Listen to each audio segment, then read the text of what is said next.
స్నేహితులారా, ఈ సమయాన్ని బట్టి దేవునికి వందనాలు తెలియజేస్తూ ఉన్నాను.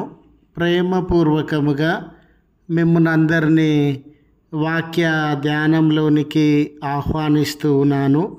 ఓదార్చేవారు లేరా అనే ఆలోచనను మీతో కూడా పంచుకోవడానికి ఇష్టపడుతూ ఉన్నాను కనుక దేవుని యొక్క వాక్యాన్ని మీరు ముగింపు వరకు ఆలకించాలని మీ కుటుంబ సభ్యులతోనూ తోటి విశ్వాసులతోనూ ఈ వీడియో షేర్ చేసుకోవాలని మీ ప్రార్థన మనవులను కామెంట్స్ రూపంలో కానీ ఫోన్ కాల్ ద్వారా కానీ తెలియజేయండి. నమ్మకంగా మీ కొరకు ప్రార్థిస్తాము.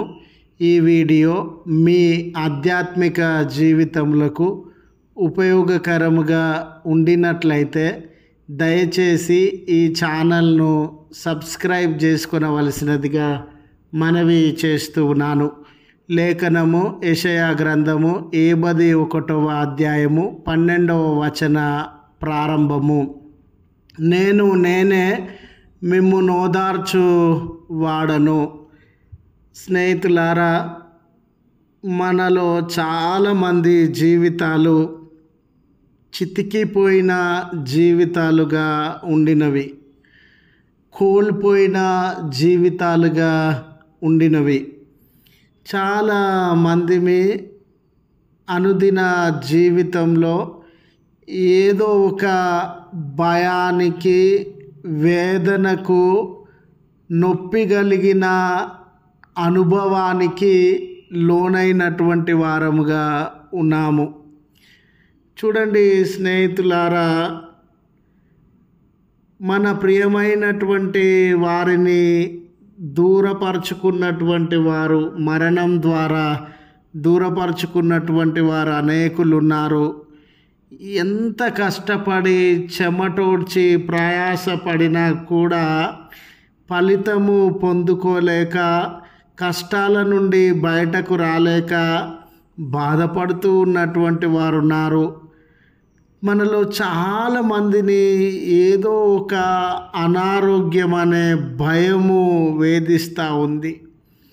అప్పుల భయంతో కుమిలిపోతున్నటువంటి వారు ఉన్నారు. చాలామంది తల్లిదండ్రుల జీవితంలో నెమ్మది కరువై మా పిల్లల భవిష్యత్తు ఏంటి, మా పిల్లల భవిష్యత్తు ఏ రీతిగా ఉండబోతుంది అని విపరీతమైన ఒత్తిడిని అనుభవించేటటువంటి వారుగా ఉన్నారు. కనీసము ఇంత కష్టపడుతూ ఉన్నాము, రాత్రనక పగలనక ఉద్యోగాలు చేస్తూ ఉన్నాము, అయినప్పటికీ సొంత ఇల్లు పొందలేకపోయామే, ఎంత సంపాదించినా కూడా అవసరతలకు కూడా సరిపోవడం లేదే అని వేదనకరమైన, ఆయాసకరమైన జీవితాన్ని జీవించేటటువంటి వారు ఉన్నారు. కొంతమంది భార్య పరిస్థితి ఏంటనంటే అర్థం చేసుకోలేనటువంటి భర్త, వినిపించుకోలేనటువంటి భర్త, కష్టాన్ని నొప్పిని అర్థము చేసుకోలేక భర్త సహాయము దొరకని భార్యలు ఉండినారు. లేక భార్య అర్థము చేసుకోలేక భార్య మద్దతు కానీ సహాయం కానీ దొరకక కుమిలిపోతూ ఉన్నటువంటి భర్తలు ఉండినారు. ఇలాంటి పరిస్థితుల మధ్య ఎవరైనా మన ప్రక్కన నిలువబడి ఓదార్చి ధైర్యపరిస్తే మన జీవితము ఎంతో నెమ్మదిని అనుభవిస్తూ ఉంది. స్నేహితులారా, ఈ దినాలలో ఉన్న పరిస్థితి ఏమిటనంటే ఎవరి బిజీలో వాళ్ళు ఉన్నారండి.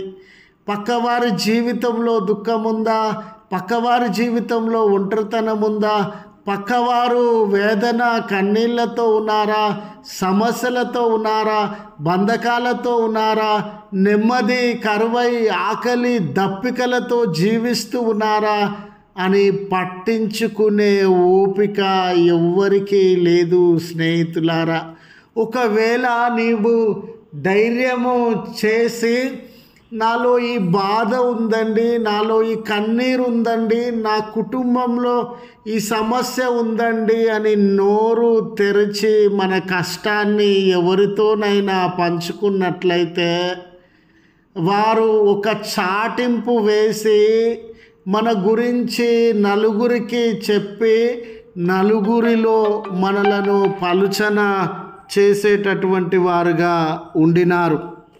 ఇలాంటి తరుణంలో మనుషులు ఎవ్వరి వలన, నీ భార్య వలన కావచ్చు, భర్త వలన కావచ్చు, అన్నదమ్ముల వలన కావచ్చు, బంధువుల వలన కావచ్చు, ఏ రకమైన ఓదార్పు, ధైర్యము, నెమ్మది పొందలేక ఒంటరితనంతో కుమిలిపోయేటటువంటి వాడుగా ఉన్నావా?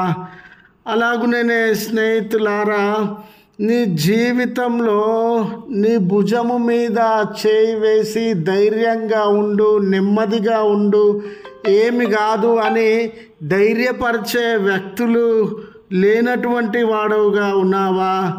ఈ ఆదరణకరమైనటువంటి మాటలు దేవుడు నీ కొరకే తెలియజేస్తూ ఉన్నాడు. అదేమిటంటే, నేనే మిమ్మల్ని ఓదార్చేటటువంటి వాడను. ఆయన నీ భుజము మీద చేయి వేసి, సహోదరుడా బాధపడకు, సహోదరి భయపడకు, నేను నీకు తోడై ఉన్నటువంటి దేవుడను, నీ కష్టాలలో శ్రమలలో నీతో ఉండి నడుచుచున్నటువంటి దేవుడను, నిన్ను విమోచించుటకు శక్తి కలిగినటువంటి దేవుడననే వాగ్దానాన్ని స్నేహితులారా ఆయన మనకు అందజేస్తూ ఉన్నాడు.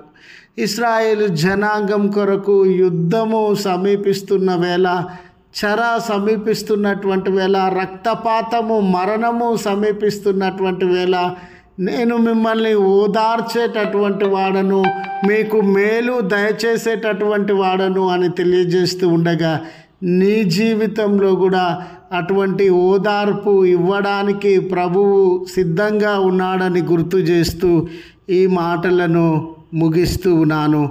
ప్రార్థించుదము. కృపగల తండ్రి, ప్రేమగల మా రక్షక, నీ పరిశుద్ధ నామమునకు వందనాలయ్యా. నిజమే తండ్రి, లోకంలో ఉద్యోగ ఒత్తిడి, కుటుంబ ఒత్తిడి, సమస్యలు, భారములు, బలహీనతలు, ఎన్నో చీకటదులు, ఆపదలు, బలహీనతలు మమ్మను ఆవరించినప్పుడు ఓదార్చే దిక్కు లేకుండా ఒంటరి వారంగా మేము నలిగిపోతూ ఉన్నామయ్యా. ఈ ప్రార్థనలో ఏకీభవించుచు ఉన్న కుటుంబములను మీరు ఎరిగినటువంటి దేవుడవయ్యా, వ్యక్తులను నువ్వు ఎరిగినటువంటి దేవుడవయ్యా, వారిని ఓదార్చడానికి సిద్ధంగా ఉన్నటువంటి దేవుడవయ్యా. ఏ బిడ్డ అయితే ఈ ప్రార్థనలో వారి సమస్యను గుర్తు చేసుకొనుచు ఉన్నారో వారిని ఓదార్చి ధైర్యపరచుమని క్రీస్తు పేరట వేడుకొనుచు ఉన్నాము తండ్రి. ఆమెన్. తండ్రి, కుమార, పరిశుద్ధాత్మ త్రియేక దేవుని దీవెన మనకు తోడై ఉండి కాపాడునుగాక. ఆమెన్.